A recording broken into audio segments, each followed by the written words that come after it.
Magandang umaga po sa inyong lahat, sa ating mga kagalang-galang na mambabatas at sa ating mga panauhing ngayong umaga. Salamat po sa inyong pagdalo. Maraming salamat po, Madam Vice President, sa inyong pong presensya ngayong umagang to. Bago po tayo magsimula, I would like the Committee Secretary to recognize our members and guests for today, as well as the invited resource person. Comsec, could you please recognize them now? Good morning, Your Honor. Thank you. Recognizing, of course, our Chairperson, Honorable Joel R. Chua from the 3rd District of Manila.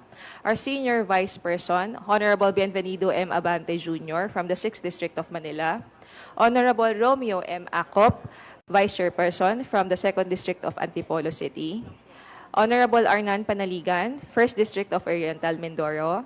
Honorable Jefferson E. Conghun, Vice Chairperson from the 1st District of Zambales. Honorable Ernesto M. Junicio, 1st District of Manila. Honorable Joseph Jojo Lara from the 3rd District of Cagayan. Honorable Jonathan Keith Flores, 2nd District of Bukidnon. Our member and also author, Honorable Rolando M. Valeriano, 2nd District of Manila. Honorable Francisco Paulo P. Ortega from the 1st District of La Union. Honorable Charis Ann Hernandez from the Lone District of Calamba City. Honorable Ramon Rodrigo Gutierrez from Party List 1 Rider. Honorable Loreto S. Amante from the 3rd District of Laguna. Honorable Joseph Stephen Caraps Paduano from Party List Abang Lingkod. And Deputy Minority Leader, Honorable Franz L. Castro from ACT Teachers Party List, Your Honor. Moving on to the resource persons, we now recognize the presence of our Honorable Sara Zimmerman Duterte from the Office of Vice President. From the Department of Budget and Management Legal Service, Undersecretary Attorney Sara Jane C. Abuel.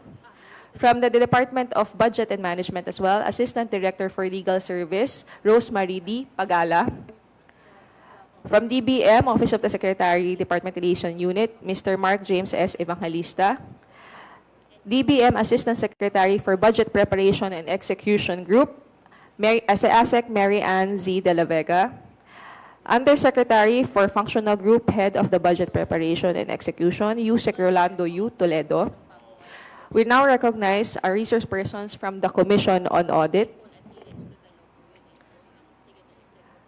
State Audit Team Member for the National Government Audit Sector, Ms. Sara Jane E. Fegalan. Commission on Audit, Legal Affairs, Attorney 6, Mr. Erwin E. Lapitan. Commission on Audit State Auditor, Mr. Fahad bin Abdul Malik Tumawis.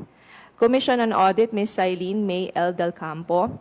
And Commission on Audit, Attorney 5 on Intelligence and Confidential Funds Audit Office, Ms. Gloria A. Camora. That's it for our resource persons and members, Your Honor.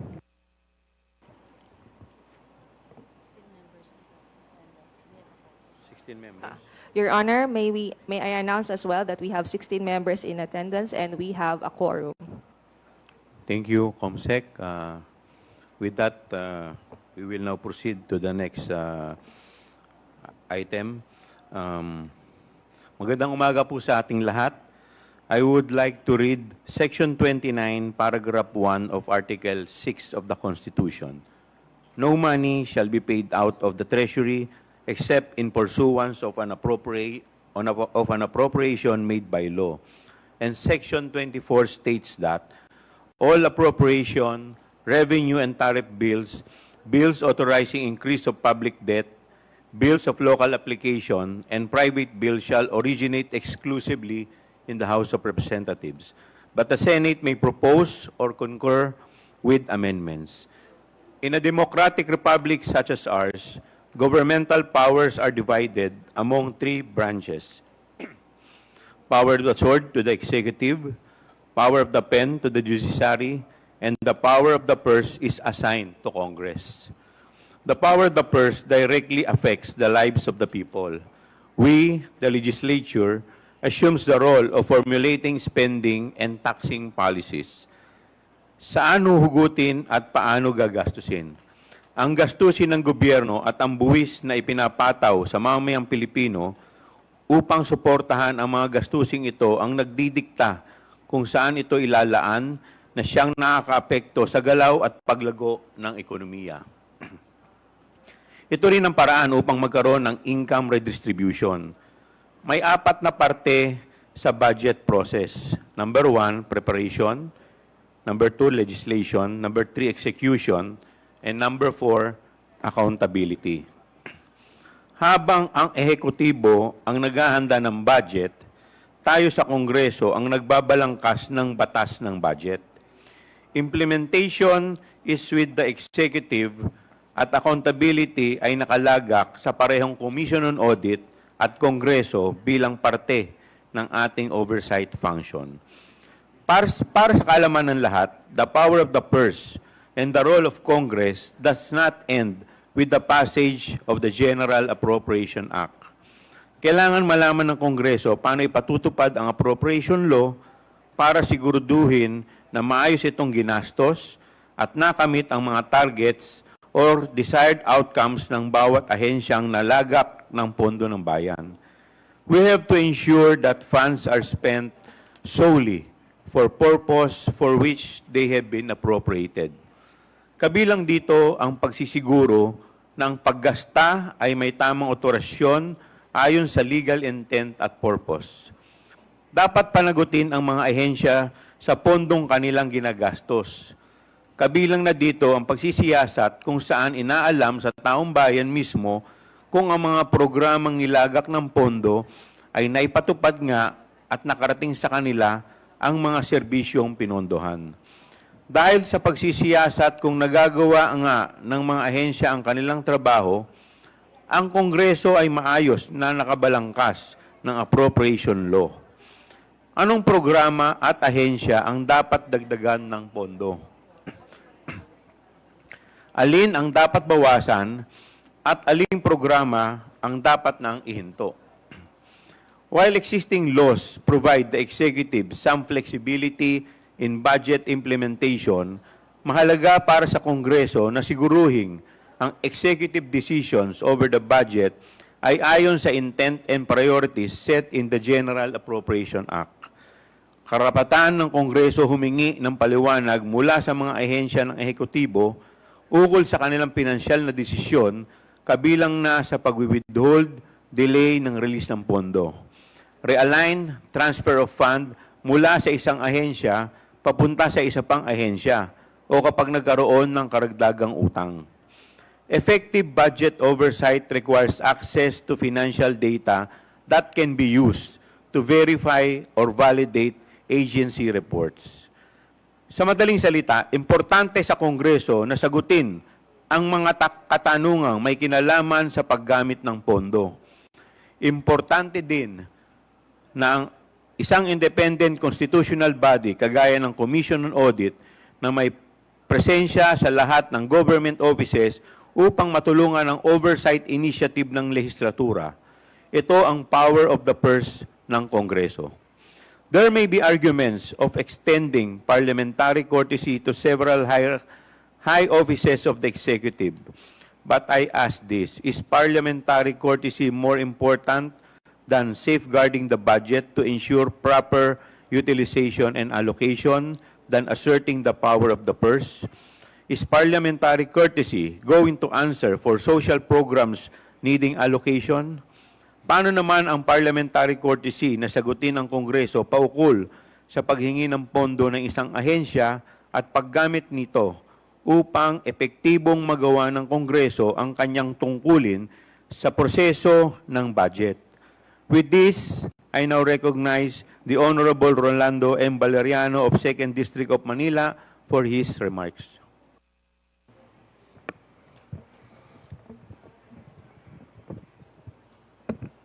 Thank you, Mr. Chairman. My fellow House members, the general public watching the live streaming of this public hearing, mga kababayan, magandang araw po.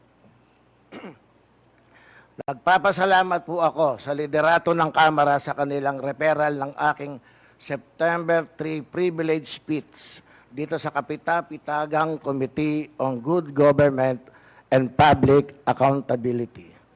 Since that day, the Committee on Appropriations decided to reduce the OBP's proposed 2025 budget partly due to unverified claims about beneficiaries and strategic partnerships.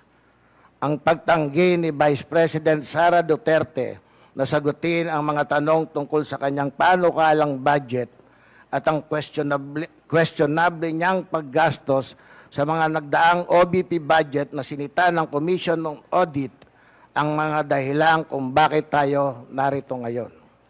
She expressly rejected any questions about the OBP budget even before those questions were put forward.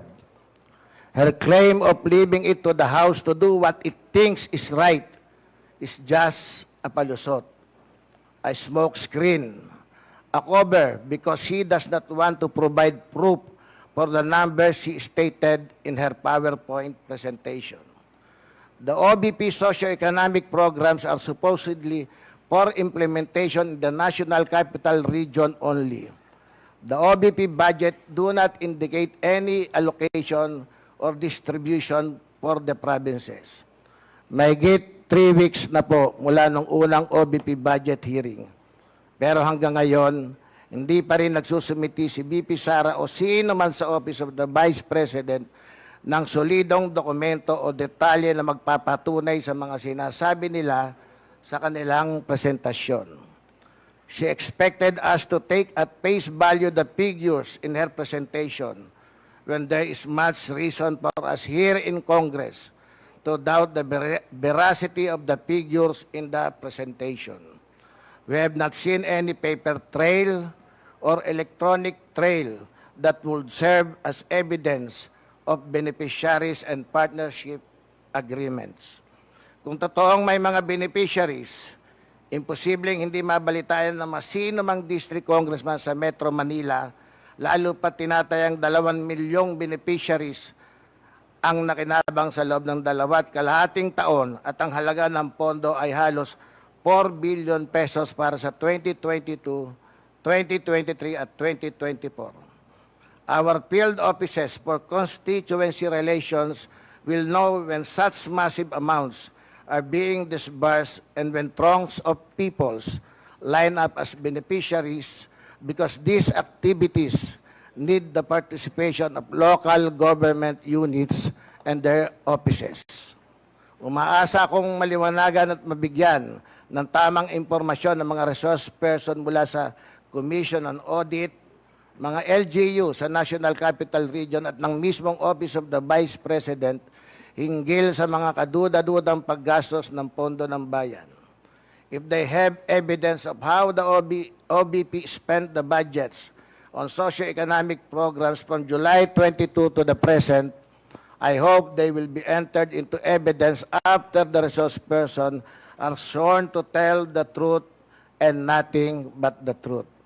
If there are any whistleblowers with information, evidence, and testimony about the supposed OBP socio-economic programs, they are most welcome to contact the chairperson of this committee, the committee members, or this representation. Maraming salamat po, Mr. Chair. Thank you, Congressman Valeriano. Before we proceed to the initial discussion of privilege speech number 379, we will first proceed to the preliminary determination. Do I hear any motion to move for the preliminary determination? Mr. Chair. Mr. Chair, I move that Congressman Flores. committee take cognizance of the issues raised by Congressman Valeriano in his privilege speech, Mr. Chair. I so move. Is there any second? Second, Mr. Chair. Is there any objection? Mr. Chair, parliamentary inquiry. Congressman Panaligan. Before we proceed with the voting, may I inquire as to the propriety or timeliness of this committee taking cognizance of the issues raised in the previous speech of the Honorable Valeriano. I understand that the subject of this inquiry are the issues raised by Honorable Valeriano in his previous speech. I also understand that this concerns transactions, certain transactions of the OVP and DepEd. However, Those transactions are subject of current COA investigations. And we also know that said COA findings are still pending, subject to appeal or reconsideration. So in view of that, I just want to be clarified as to the propriety of this committee taking cognizance of the of said transactions. Mr. Chair. Before I recognize the Honorable Flores, the Chair would like to recognize the presence of Congresswoman Gloria Macapagal Arroyo, former President, Honorable Aurelio Dong Gonzales, our Senior Deputy Speaker, Congressman Roberto Uy of the 1st District of Zamboanga del Norte, Honorable Janet Garin, Vice Chairperson and Congresswoman of 1st District of Iloilo. Honorable Flores, you are recognized. Thank you, Mr. Chair. Mr. Chair, first and foremost, the authority of the House to conduct inquiries in aid of legislation has been already established, Mr. Chair.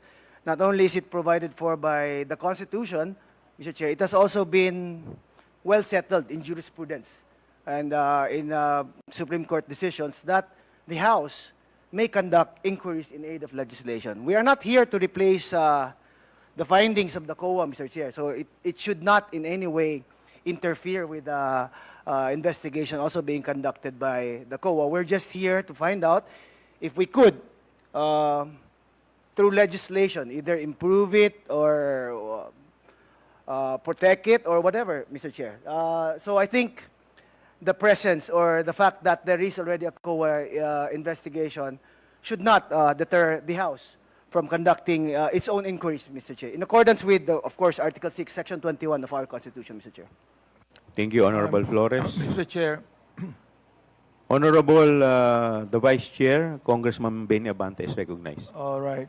In response to the query of our good colleague there, also related to the statement of Congressman Flores, may I read Rule 1, Section 1 of the Rules of Procedure governing proceedings before the Committee on Good Government and Public Accountability as far as jurisdiction is concerned.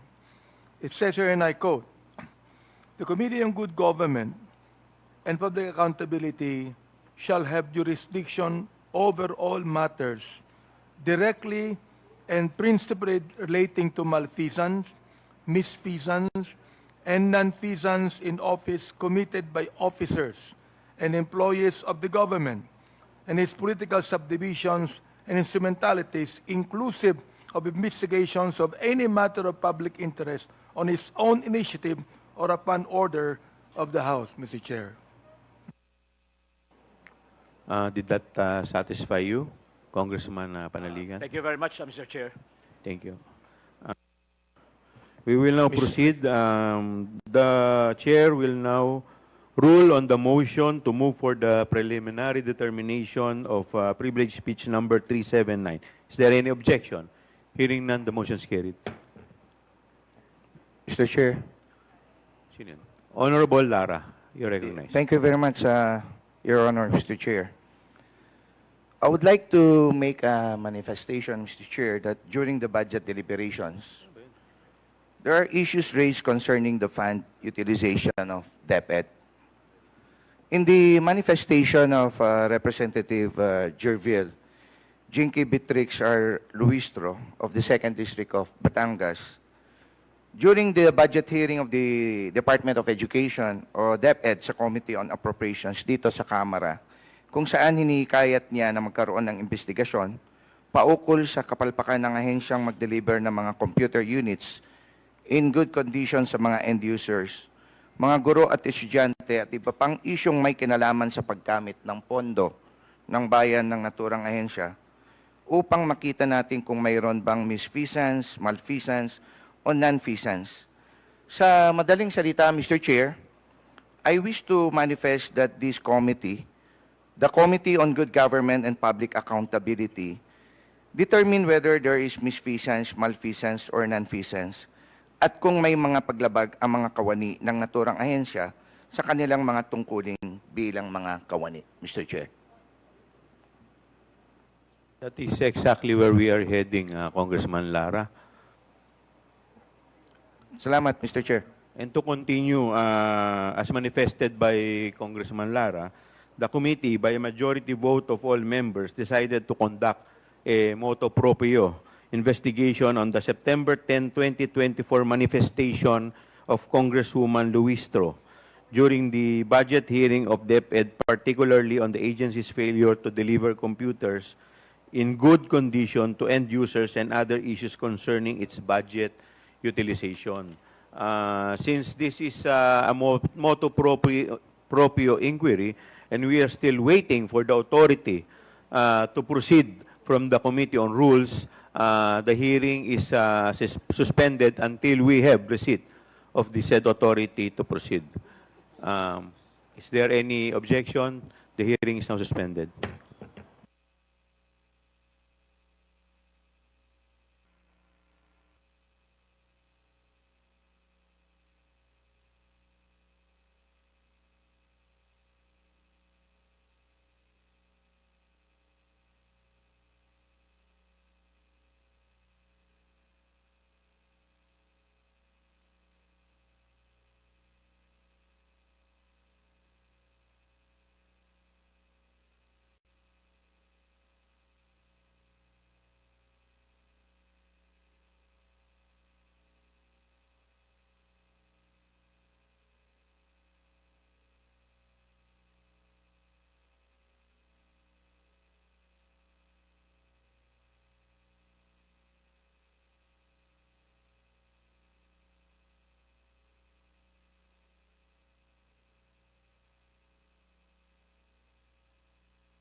Hearing resumes. We already took cognizance of the privileged speech of Congressman Valeriano. Then we are ready to proceed. But with respect to the motu proprio, we are still awaiting for the authority. So, later na po muna yon. Wala pa po tayong authority from the Committee on Rules. In the meantime, may I request the COMSEC to administer the oath of the invited guests and the resource persons?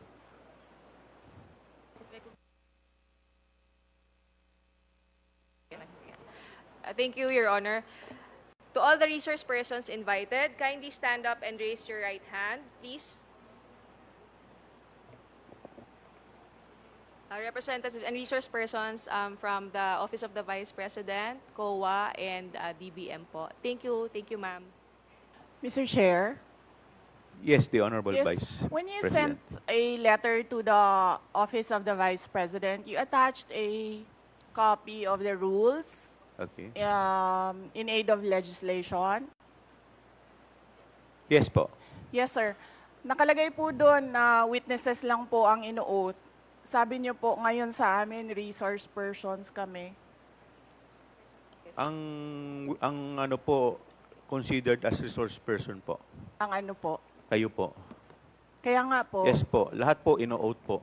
Yes. Apo. Nakalagay po sa rules ninyo, witnesses.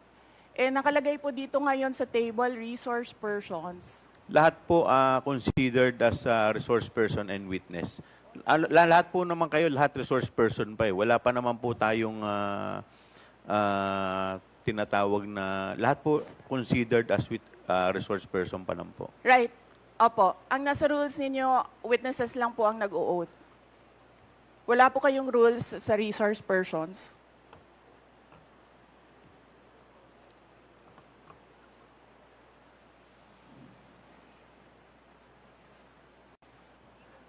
Ma'am, ano lang po yun eh.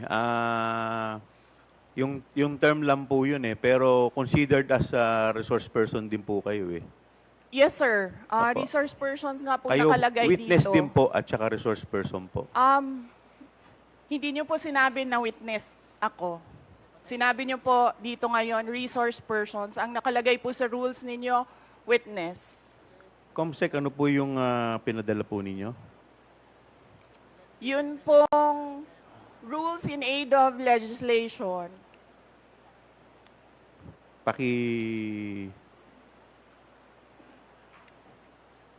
Mr. Chair, point of order.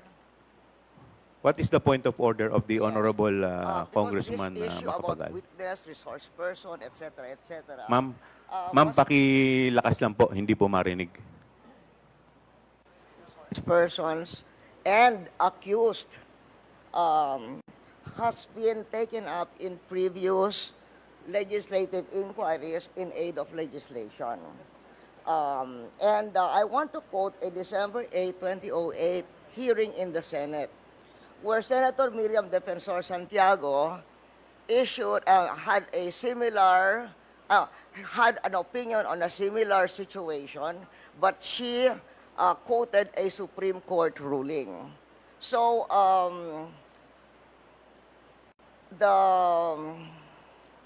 the Constitution provides that no person shall be compelled to be a witness against himself. The Supreme Court has repeatedly emphasized that there is a difference between a mere witness and the accused. And it can appear from statements and privileged speeches that there is that a person who is the subject matter of an adverse privileged speech is not a mere witness or a mere person of interest, meaning a suspect. She is in fact accused of what seems to be a criminal case for violation of certain criminal laws, including malversation of public funds. And there is a case quoted in 2007, Standard Chartered Bank versus the Committee on Banks. where the court repeated the rule that an accused occupies a different tier of protection from an ordinary witness. So, where the court said, Supreme Court said, whereas an ordinary witness may be compelled to take the witness stand and claim the privilege at each question requiring an incriminating answer is shot at him, an accused may altogether refuse to take the witness stand and refuse to answer any or all questions. So that has been a supreme. And then there is a portion that the court explained that the right of the accused against self-incrimination also applies to respondents in administrative investigations such as legislative inquiries in aid of legislation. So that is the point of order I am raising, and there is a Supreme Court ruling to this effect. Thank you, Mr. With that, the chair declares 1 minute suspension. Recess.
Is in reality,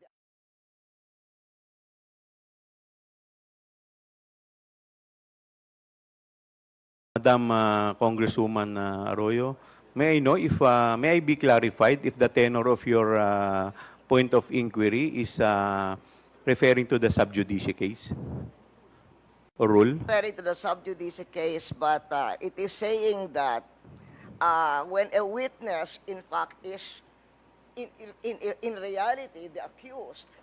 Ma'am, pakilakas po ng konti. Medyo hindi ko po... What he's saying is that if by the, by the nature, for instance, of the privileged speech, if the witness is not a mere but the person being asked is not a mere witness or a mere person of interest, he is in fact the accused of what seems to be a case including malversation of public funds.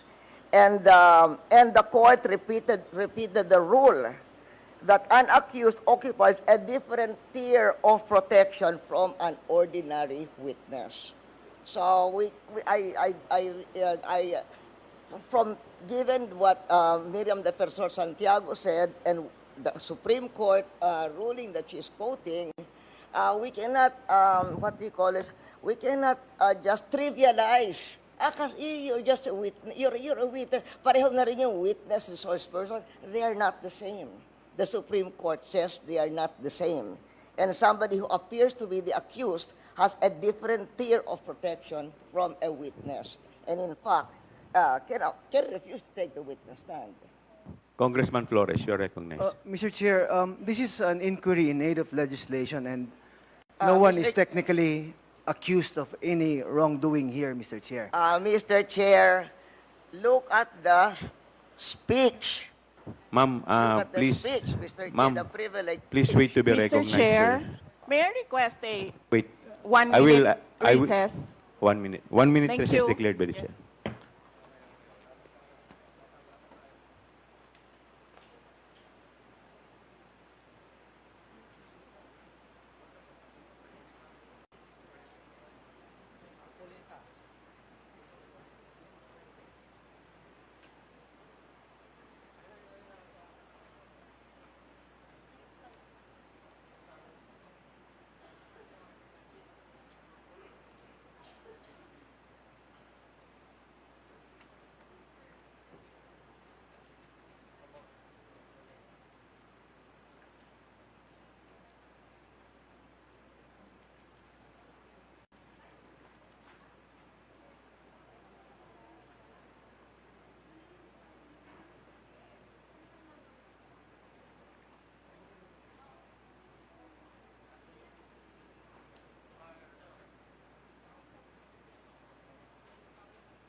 Mr. Chair, yes. Mr. Chair, Session resumes. Mr. Chair, may I speak? You will be given the opportunity later, Okay. Madam Vice President. In any event, the point of the Honorable Arroyo is well taken, but we will proceed to the oath taking. If the Vice President refuse to take her oath, we will respect that. In the meantime, Comsec, please proceed with the oath taking of the other witnesses. To all the other witnesses and or resource persons, please stand up and raise your right hand, inviting the DBM, the COA, and other staff from the Office of the Vice President, Your Honor. Okay. Please your right hand. Do you solemnly swear that the statements you will give before this committee shall be the truth, the whole truth, and nothing but the truth, so help you God? I do. The oath has been administered, Your Honor. Mr. Chairman. Yes, Congressman Paduano. Of course, you have already ruled with regards to the point of the order being raised by the former president and now representative of Pampanga, Madam Gloria Macabagal Arroyo. But still, there is also a supposedly a pending manifestation being made by the members of this committee with regards to the point of order that was raised. So I think, Mr. Chairman, we have to hear first, but of course you have already ruled, but we have to also to hear the manifestation of the members of this honorable committee. And in that case, you have already recognized the good Congressman Kit Flores.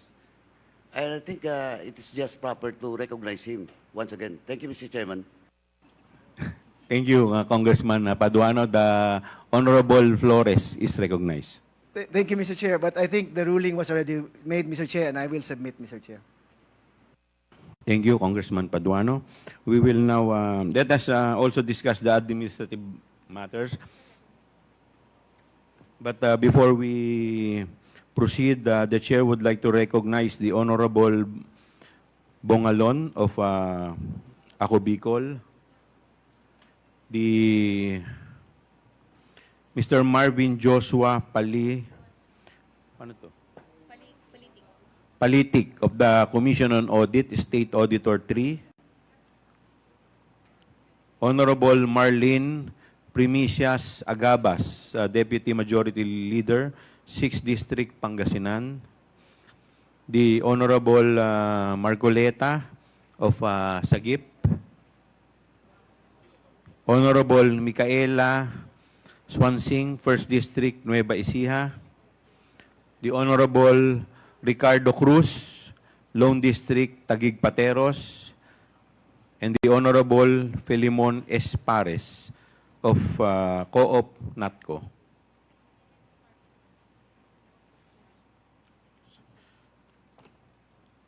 The COMSEC is directed to report to the committee who have invited and who have responded to the invitation. Thank you, Your Honor. We have invited the Office of the President through email sent last September 13, 2024. However, we were informed that they use a different extension for their electronic mail. And then the Chief of Staff, Attorney Zulaika Lopez, Ms. Winnie G. Diego, Chief Public Assistance Division, Attorney Rosaline Sanchez, Director for Administrative and Financial Services, and Mr. Norman B. Baloro, Director of Operations Office, to whom the satellite office's report replied yesterday that through their executive assistant Nicole, that they will designate a representative from the central office. This is the same tenor of the replies from the satellite offices from Western Mindanao, Panay and Negros Islands, BARMM, Caraga, Cebu, Bohol, and Siquijor Satellite Office, as well as Pangasinan. May I also note, Your Honors, that the Pangasinan Satellite Office has read our letter invitation sent on September 13. They have read it on September 14, 2024, which was on a Saturday at 3:22 p.m. because the email sent by the Secretariat has a red receipt function, Your Honor. Moving on, this was the same tenor as well from the Davao Satellite Office, Cagayan Valley Satellite Office, Bicol, and Eastern Visayas Satellite Office. Meanwhile, Your Honor, for the Commission on Audit, we have sent an invitation to Chairperson Gamaliel Cordoba and Director of Legal Affairs, Daryl H. Tonolete, to whom we have forwarded the letter to Chairperson Cordoba. Assistant Commissioner Martha Rosana Sese was also sent an invitation on September 13. All of the resource persons were sent invitations on September 13. Director for National Government Audit Sector Cluster, Sofia Hemora, Supervising Auditor Elvira De Vera, were sent invitations. However, there were no direct email confirmations, but they verbally confirmed their presence. Yes, they confirmed their presence of their representatives today. For the Department of Budget and Management, we sent invitation to Secretary Amena Pangandaman on September 13, USEC Janet Abuel, and as well USEC Functional Group Head Rolando U. Toledo, but this was for him, it was on September 16 as manifested by the Office of the Department of Budget and Management, and some of them are here. They are here today, Your Honor.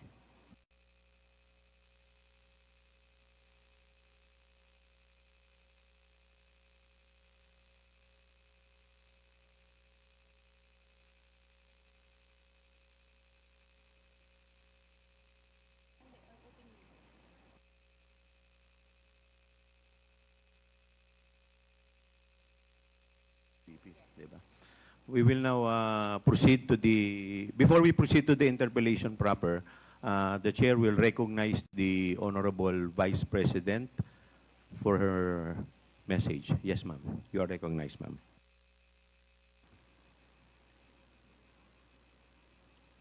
A message, sir, or my statement regarding the point of order? Message? Mga kababayan, ladies and gentlemen, Assalamualaikum, Warakmatullahi wa Barakatuh. Madayaw, mayong adlaw, kaninyong tanan. Magandang araw sa inyong lahat. The officials of the Office of the Vice President, as well as each and every one of our satellite office leads, were in receipt of a letter from the Chairman of the Committee on Good Government and Public Accountability dated September 13, 2024, requesting our presence or that of our duly authorized representatives in today's initial deliberation with preliminary determination on privilege speech number 379. In view of the said letter, I am appearing before you today not only as the head of office, but more importantly, as the duly authorized representative of all officials of the OVP. Simply because we have not done anything wrong. There is no misuse of funds. If there are audit findings, we shall gladly respond to them before the Commission on Audit. And if there are legitimate cases to be filed, then we shall gladly respond to them before the appropriate courts. In relation to this, may I just say that I take notice of the opening speeches and nasabi doon, there is a determination of misfeasance, nonfeasance, and malfeasance. And those are cases that should properly be taken in the courts of law. What we are witnessing now is no ordinary legislative inquiry. This exercise is a well-funded and coordinated political attack. This much is evident from the very words of the privileged speech that prompted this inquiry. A speech that simply meant to say, do not vote for Sara on 2028.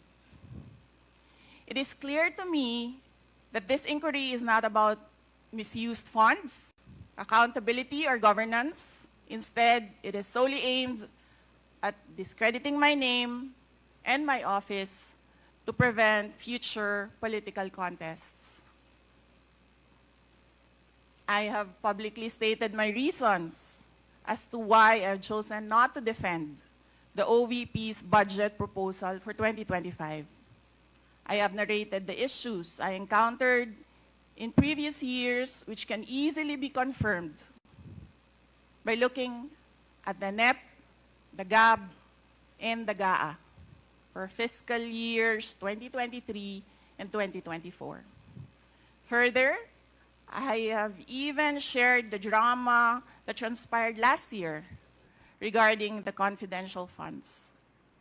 Hence, just as we have done last year, we again leave the 2025 OVP budget to the pleasure of Congressman Martin Romualdez.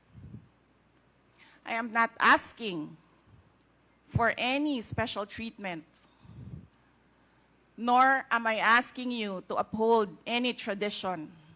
There is no disrespect. All I am saying is that you have the complete freedom to do whatever you wish with the OVP budget. If you feel that all the documentary submissions are not enough, then by all means, huwag kayo magbigay ng budget. Sa totoo lang, hindi naman ang budget ang punteriya ninyo. Dahil napakadali naman magtanggal ng budget. What you are trying to do is make a case for impeachment. Hindi naman ako kakandidato sa nalalapit na eleksyon.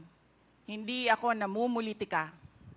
Ang ginagawa ko lamang ay ang pagtupad sa aking oath of office at campaign platforms na trabaho, edukasyon, at mapayapang pamumuhay.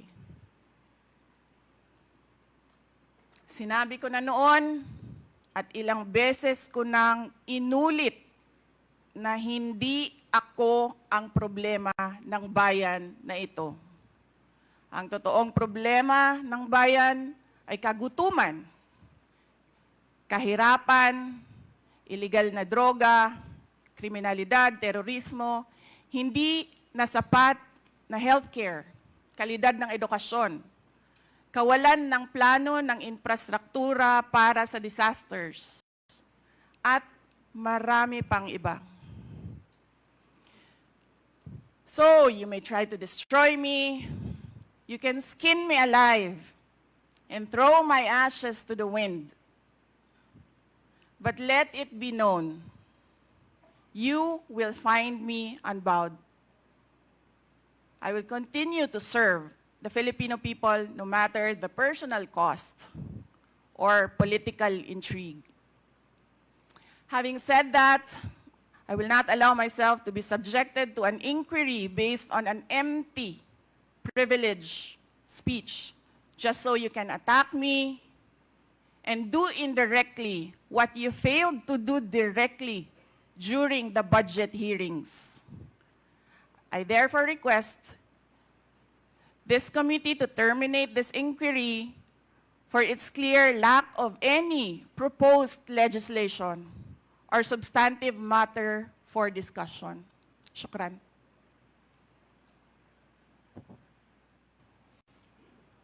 The committee cannot rule on that because the committee already took cognizance of this privileged speech. Anyway, we will now proceed.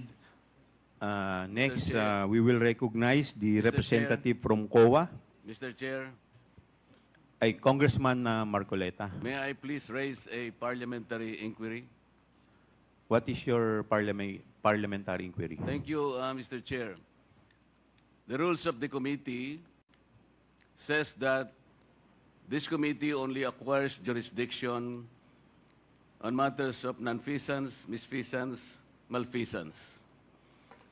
And under Section 2, Mr. Chair of the rules, there should be a prior determination whether or not these malfeasance, nonfeasance, and misfeasance are directly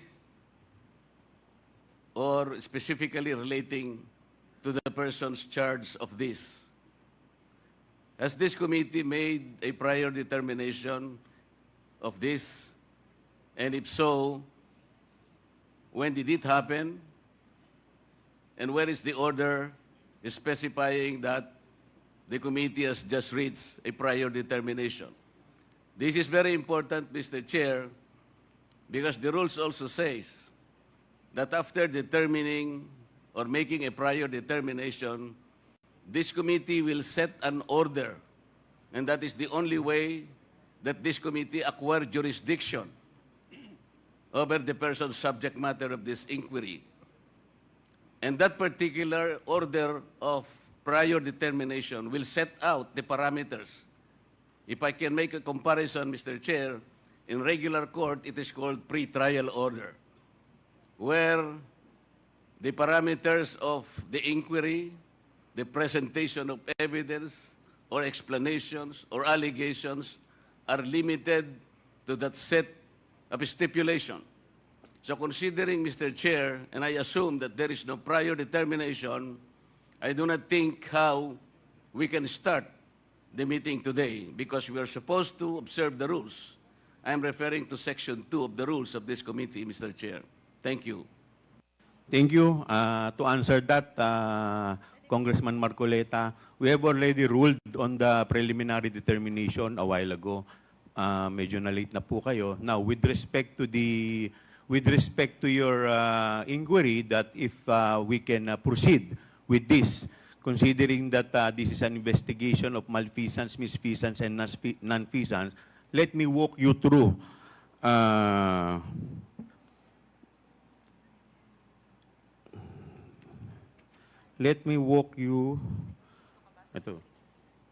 through the definition of good government and public accountability.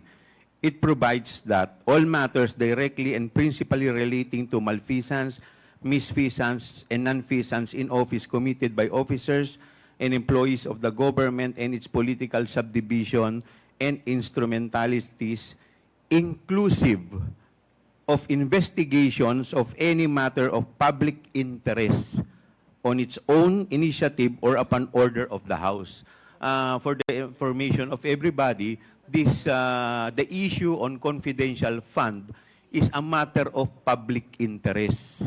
Lahat po tayo ay interesado, hindi lamang po tayo, yung publiko po, interesado kung paano po ito nagamit. Kaya yun po ang dahilan why this committee has jurisdiction over the subject matter. But Mr. Yes, Chair, Congressman Marcoleta. Mr. Chair, under Section 5, there should be a record of preliminary determination. It says that the proceedings in the preliminary investigation or determination shall be recorded through stenographic notes. What you were mentioning are motu proprio cases. I am assuming that this committee started by way of a referral because of a privileged speech delivered on the floor by one of us. And so this is the main subject matter of this committee meeting, and to which we should first determine preliminarily whether or not this committee acquires jurisdiction. And I demand a record of preliminary determination under Section 5 because it says, upon termination thereof, Mr. Chair, the chairperson shall issue an order which shall recite in details the matters taken up. So what are the matters taken up, Mr. Chair? I think we should be able to comply with these elementary rules as specified in the governing rules. Well, considering that we have yet to proceed to the interpellation, we are still in the period of recognizing the resource person as well as the witness. With that, the chair declares 1 minute suspension.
Hearing resumes. The chair would like to recognize the Honorable Luistro Gerville of Batangas 2nd District, Honorable Paul Dasa, Senior Deputy Minority Leader of 1st District, Northern Samar, the Honorable Roel Daniel Manuel of the Kabataan Party List.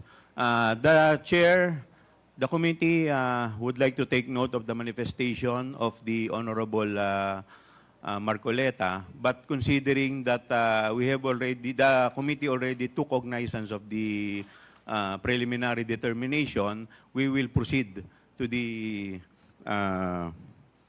COA. COA, please. Sino po yung representative ng COA? Good morning, Mr. Chair. Sa ating mga members of the committee, magandang umaga po. On behalf of the Commission on Audit, we do recognize the plenary power of the Congress in asking questions relating to legislation. And since the invitation only pertains to the budget utilization of the OBP, we can answer questions relating to that, Your Honor. That would be all, Mr. Chair. Thank you. We will now proceed to the next representative from DBM. Thank you, Mr. Chair, and good morning to all your honors. Yes, by the invitation of the Committee on Good Government and Public Accountability, we are here to provide information on the Office of the President's budget in the calendar year CY 2022 to 2024 budget utilization and performance, compliance with the GAA, including fund transfer and budget realignment, as well as the agency's program projects and activities, among others. So any inquiry will just answer during this congressional meeting, Mr. Chair. And if ever there's a need for us to provide data and information, we'll do so, Mr. Chair. So good morning. Thank you. The chair is in receipt of the authority from the Committee on Rules with respect to the motu proprio inquiry on the manifestation of Representative Jinky Luistro during the budget hearing of the Department of Education in the Committee on Appropriation on September 10, 2024. But we will proceed with the preliminary determination later. In the meantime, we will proceed to the interpellation with respect to the privileged speech of Congressman Valeriano. Before we proceed, we will set rules. We will set certain rules or parameters. We will limit the interpellator to 5 minutes. Hindi po kasama yung sagot. And then, pwede po paki-silent po ang inyong mga telepono. Turn off nyo po or silent mode. And please observe proper decorum para hindi po tayo maging magulo at maging maayos lamang po. At lahat po yung mga gustong mag-interpolate, lapit lang po dito sa COMSEC at magpalista. Ang magiging sistema po natin, mauuna po ang minority, and then the majority, minority, majority. Now, we will first recognize representative from the minority, the Honorable Franz Castro. Thank you, Mr. Chair. Nagpapasalamat po ako sa committee na ito po na pinamumunuan po ninyo dahil in-schedule agad natin yung naging privilege speech ni Representative Valeriano. Alam niyo po, una po sa lahat, ginigiit natin dito na ang tradisyon ay tradisyon. Pero una sa lahat, kung ang tradisyon ay bumabangga sa interes ng mga mamayan, sa interes ng publiko, at accountability ng mga public officials, at saka pagiging transparent nung lahat ng ating mga ginagawa, lalong-lalo na po sa kaperahan o lalong-lalo po sa budget or whatever na, na pinagkatiwala po ng taong bayan sa atin, ay kailangan po yun yung nauuna. Kaya nagpapasalamat po ako na dahil ito po yung magsiset, no, noong mga pwede nating magawa sa rules, mabago sa rules, pwede nating in aid of legislation, lalong-lalo na pinag-uusapan natin ang confidential funds and intelligence funds or confidential funds dito sa Office of the Vice President. At ito ay inaasahan ko na magsiset itong gagawin sa katapusan nitong nitong hearing na ito, yung magsiset talaga na kung dapat o hindi dapat mabigyan ng confidential funds ang ating mga national government agency. At kung meron man, depende kung ano po yung magiging resulta ng inquiry na ito, ay mapahigpit natin, no? Yung kung meron man, kung magde-decide later on na may confidential funds pa rin, magde-decide pa rin na magiging mahigpit, no, yung paggamit ng confidential funds. Okay, so dahil hindi naman po nag-oath yung Vice President, Mr. Chair, ang akin na lang mga tanong ay tatanong ko na lang po sa DBM at saka sa COA. Okay, so inaasahan natin, no, na magsasabi kayo ng totoo. So yung first question ko po sa DBM, yung pong, by the way, I manifest second round kung matatapos ko na yung 5 minutes, Mr. Chair. Sige po. Yes. Okay. So, nung 2022 po na budget ng Office of the Vice President sa DBM, Mr. Chair, meron po ba ditong nakalagay na line item for confidential funds? Please address the chair Mr. when Chair, answering. Mr. Chair. Sorry, Mr. Chair. Yeah. Sa DBM po, please, you are, Yusek Toledo, you are recognized. Yeah, Mr. Chair, yes, there is no line item for confidential fund, but there is a program that item under that program po na ginagamit po yung confidential fund po. I'm not satisfied with the answer. Ang tinatanong ko lang po, meron bang line item doon sa budget ng Office of the President na confidential fund? Meron po bang line item po? Yes or no? There is no, Madam Chair, Yes. Mr. Chair. Okay. How about noong 2023? Budget of the Office of the Vice President.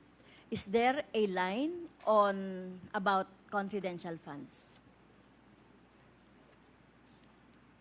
There is, Mr. Chair, there is a line item for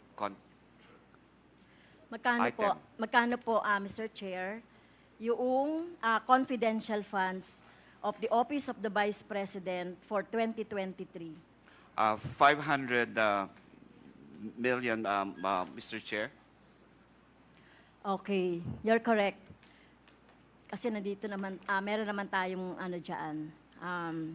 Okay, so kung compare natin, Mr. Chair, yung Office of the Vice President budget, GAA 2022 and GAA 2023, so makikita natin agad-agad yung difference. No, na yung confidential funds sa Office of the Vice President noong 2022 ay wala, pero sa Office of the Vice President sa 2023 ay meron. Okay, so paano po nagkaroon ng 125 million na confidential funds ang Office of the Vice President noong 2022, Mr. Chair, sa DBM? Okay, Mr. Chair, while the OVP has no provision for the confidential funds under the fiscal year 2022 GAA, the said release of funds was charged against the contingent fund using the existing PAP of the Office of the Vice President. That is the Good Governance Program, Mr. Chair. Well, ano po yung ibig sabihin ng good governance program po? Kasi defined, alam po natin meron tayong JC o joint circular governing confidential funds. So, can you elaborate on good governance, Mr. Chair, yung binabanggit ninyo po? The Good Governance is a program of the OVP, and so that's the basis for us for the release of the confidential plan of the Office of the Vice President, Mr. Chair. Well, can you elaborate ano ba yung good governance?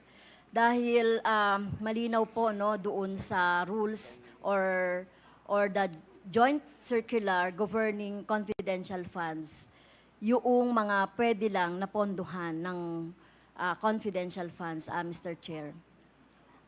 Mr. Chair, we have already responded to that inquiry. We have already sent already the letter dated September 11, 2023, as to what is the all about the good governance program of the OVP, Mr. Chair. Mr. Chair, these representations has no copy of what you are referring to as the good governance programs. May I request for the copy, Mr. Chair?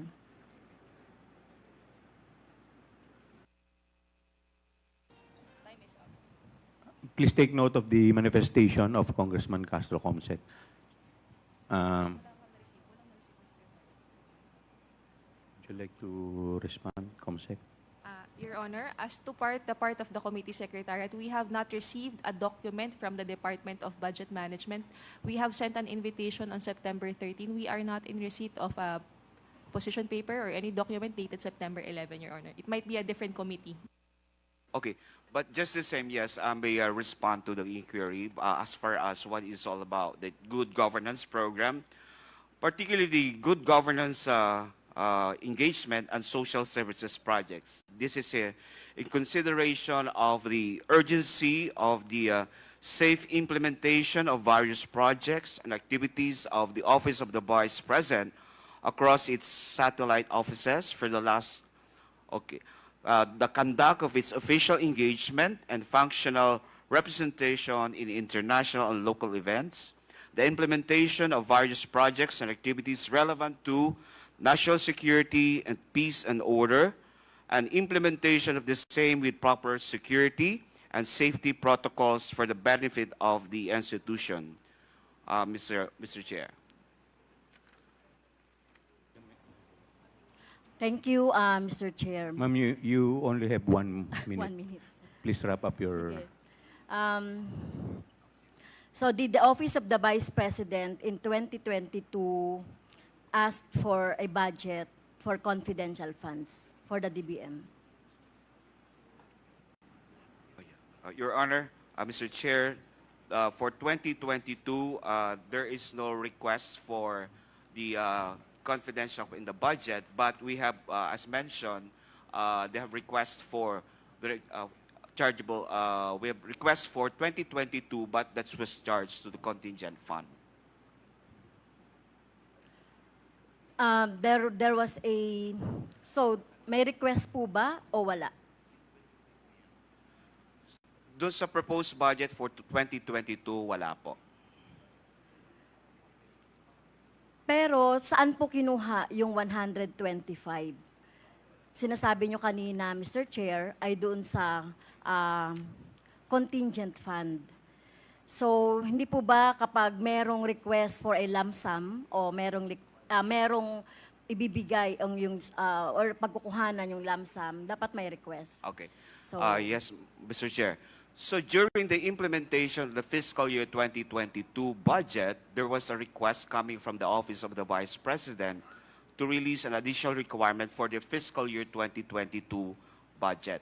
Basically, hindi lang po yung confidential plan, but also for some PS and MOE requirements. Now, this was... Pinag-uusapan lang natin yung confidential Okay. funds. So, Mr. Mr. Chair, Chair. yes, there was a request coming from the Office of the Vice President during the implementation of the budget in that year. So that's why in... So, Mr. Chair, may I cut you on that with due respect? So may I ask, Mr. Chair, the request... Last Yes. question, please. So, second round na lang ako, Mr. Chair. May I ask the DBM, Mr. Chair, the letter request from the Office of the Vice President? So, yun na lang, Mr. Chair, at itutuloy ko na lang po mamaya. The DBM is requested to submit the letter of the Honorable Vice President. yes, Request Mr. letter of Chair. the Honorable. Please submit it to the COMSEC. Yes, Mr. Chair. Thank you. Next to interpolate is Honorable Nika Swansing. You have 5 minutes. Thank you very much, Mr. Chair. Mr. Chair, I was just hoping to take this opportunity because COA, the right team from COA is already here. So if I may request the COMSEC, Mr. Chair, and the permission of the Honorable Chairman to pull up some slides on the screen. Mr. Yes, Chair. please. Mr. Chair, these were the same slides that I presented to the Committee on Appropriations during the deliberation on the budget of the Office of the Vice President 2 weeks ago. For those who were not there in the meeting, a very quick summary, Mr. Chair, in the interest of time.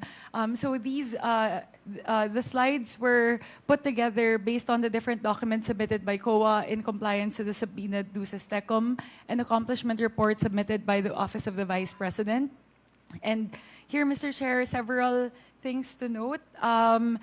Essentially, we have summarized across the 4 quarters in terms of the disbursement of the confidential expenses of the Office of the Vice President, the different audit findings of the Commission on Audit across the 4 different quarters.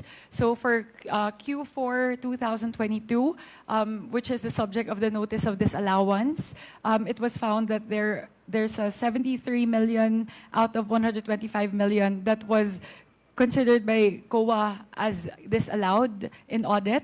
And then for the succeeding quarters, accordingly, Mr. Chair, you would see here the proportion of the 125 million, which was questioned in the audit order memorandum and not questioned across the succeeding quarters.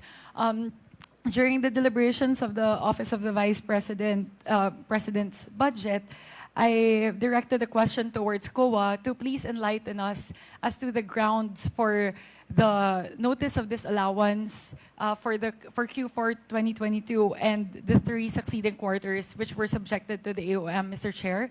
However, during the OVP budget hearing, the representative of COA, Assistant Commissioner Alexander Juliano, said that he was not privy to the information as he was not part of the team handling the confidential expenses.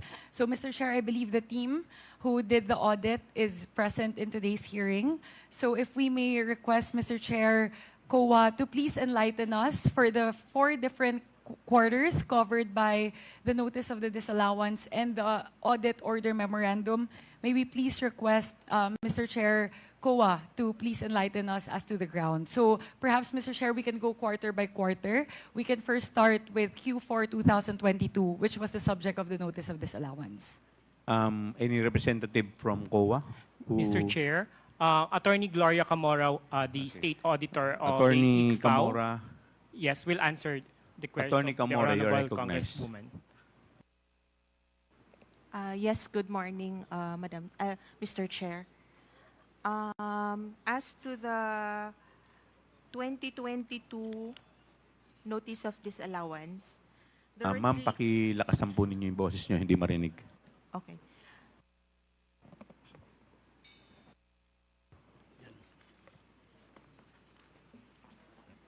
There were 3 items that are part of the notice of disallowance. The first one is on the non-submission of documents on the payment of rewards. The second one is charging some items that are not compliant under the rules joint circular.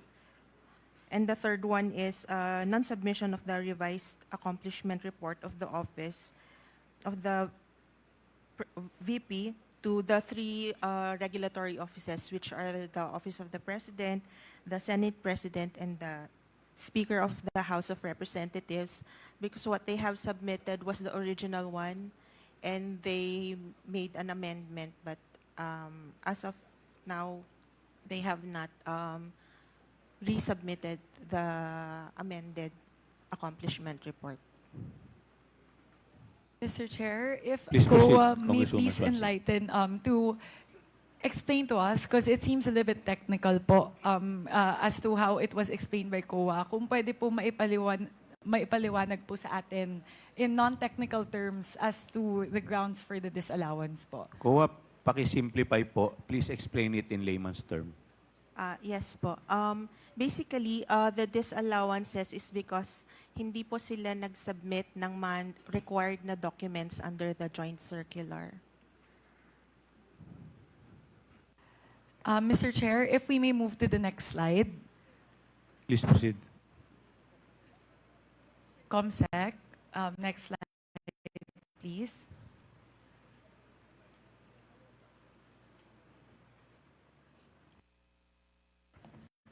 Here, Mr. Chair, shows a breakdown of the different expense items listed in the accomplishment report for Q4 2022 and the 3 succeeding quarters, which were the subject of the AOMs.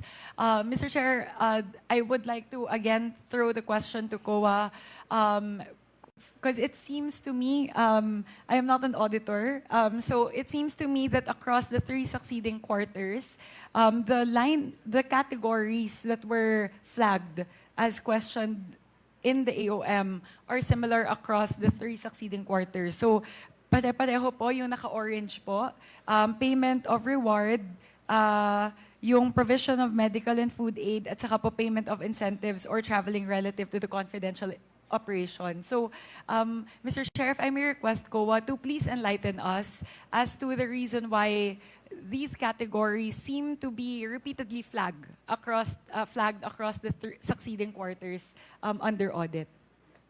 COA. Yes, Mr. Chair. As to the payment of rewards, the joint circular requires a document, the supporting documents evidencing the success of the information gathering. As far as the documents that they have submitted, we are not, so far, we are not satisfied with the documents they have submitted. So we ask them to submit the documents that would satisfy the joint circular. As to the provision of food and medical items, again, we ask them for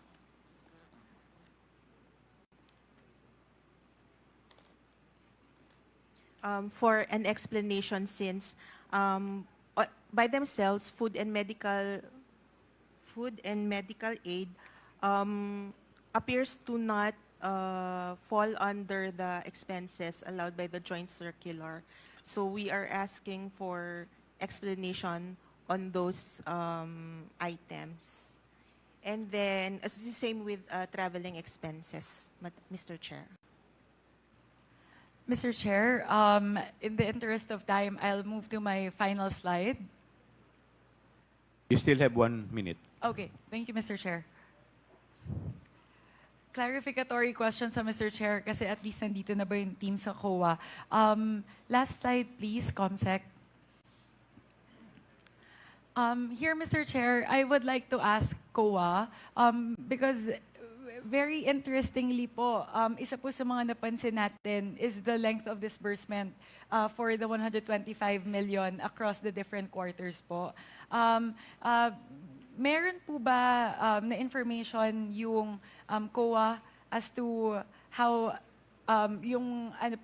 how the disbursements were done in terms of the speed by which the disbursements were done. Like for example po, the 125 million in December were spent in 11 days as opposed to in Q3 2023 po, wherein it was spent in 79 days. So kasi po, one thing that we can see as well in the previous slide is regardless of the length of the disbursement or the speed of the disbursement or the areas of surveillance, if you can move to the previous slide, Comsec. Ito po, the numbers of areas under surveillance are different, and the speed of the disbursement is different as well. But it seems like the expenditure patterns are very similar po across categories and across the different quarters. So, meron po bang nakita yung COA with regards to that po, Mr. Chair? Please wrap up your questions. Pakisagot na lang po, tapos na po kayo. Mr. Chair, since we were given the data on the areas and they have also submitted the evidences of payments, we did not conduct a study on the speed by which the frequency of the payments, as long as we were satisfied with the number of areas that they have served. So if we can average it based on that, the number of areas, I think it is possible to be spending the said amounts. Mr. Chair, final question na lang Okay, po. last question. Because the AOMs were issued po in February 1, 2024 for the first AOM, and then the second AOM po on August 8, 2024. Reading through the AOMs po, the Office of the Vice President is given 15 days to respond to the AOMs. I believe the first one has been responded to in April. So meron na po bang response doon po sa August 8 na AOM?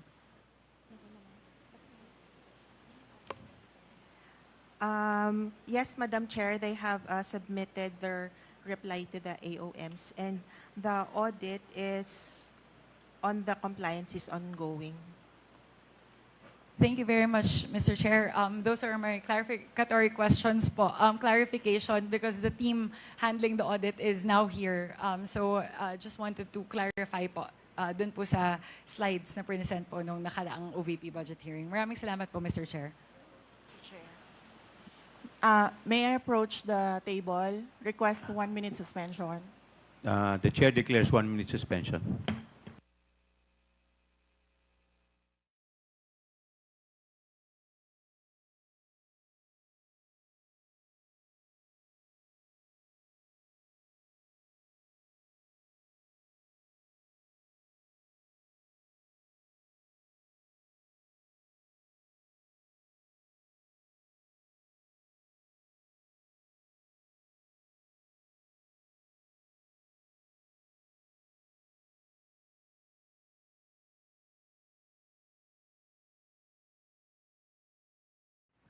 May I request... The Honorable Vice President is recognized. Thank you. May I request to leave the inquiry?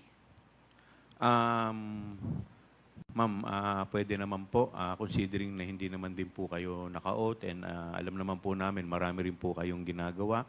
The Vice President is excused. Thank you. Thank you po, Thank you, ma'am. everyone. Good morning. 1 minute suspensions declared by the chair.